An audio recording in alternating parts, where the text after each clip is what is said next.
Hello and welcome to our class, Computer Programming 2. We're now in 7th to 9th week of our preliminaries and we're discussing 3 topics which will be focusing and revolving on inheritance, polymorphism, and interface. If you want to access the link of the handouts provided by STI College of San Pablo, I will put the link on the description box below. Happy learning! Inheritance enables the use of existing class to define a new class. A derived class is defined by adding instance variables and methods to an existing class. It is also known as subclass, child class, and descendant class. The existing class that the derived class is built upon is called the base class. It is also called superclass, parent class, and ancestor class. A derived class is defined by starting with another defined class and by adding methods and instance variables. The syntax for inheritance is as follows. Sample usage of inheritance is as follows. The derived class is student while the base class is person. The student class inherits the declared instance variables and public methods in the person class except its constructor.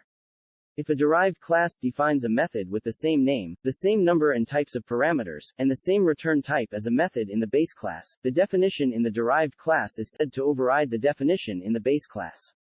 A derived class has its own constructors. It does not inherit any constructors from the base class.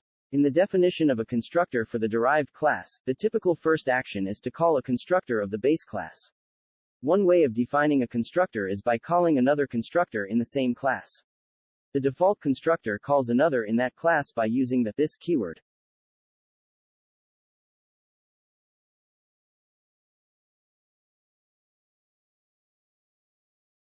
Any use of the super keyword must be the first action in a constructor definition. Thus, a constructor definition cannot contain both a call using super and call using this. If you want to include both calls, use this to call a constructor that has super as its first action. Polymorphism is the ability of an object to take on many forms. Polymorphism allows you to make changes in the method definition for the derived classes and have those changes apply to the methods written in the base class. The most common use of polymorphism occurs when a base class reference is used to refer to a derived class object. When an overridden method is invoked, its action is the one defined in the class used to create the object using the new operator. It is not determined by the type of the variable naming the object. Dynamic binding allows many meanings to be associated to one method name. In dynamic binding, the definition of a method is not bound to an invocation of the method until runtime when the method is called. This is the mechanism used by polymorphism.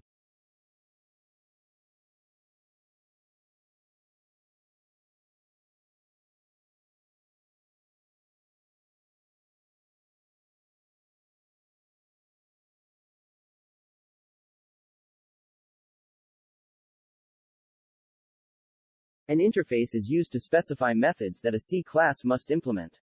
It contains heading for a number of public methods. An interface should include comments that describe the methods. Different classes can implement the same interface. Here is the syntax, sample usage.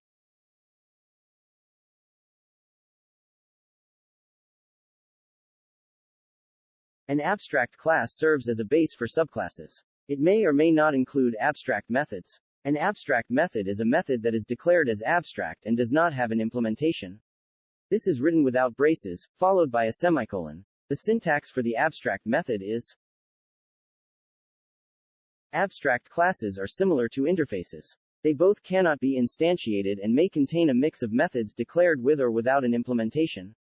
Consider using interfaces. If any of these statements apply to your situation, you expect that unrelated classes would implement your interface. You want to specify the behavior of a particular data type, but not concerned about who implements its behavior. You want to take advantage of multiple inheritance of type. Consider using abstract classes if any of these statements apply to your situation.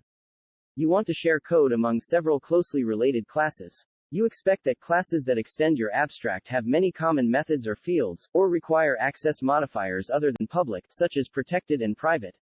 You want to declare non-static or non-final fields. This enables you to define methods that can access and modify the state of the object to which they belong.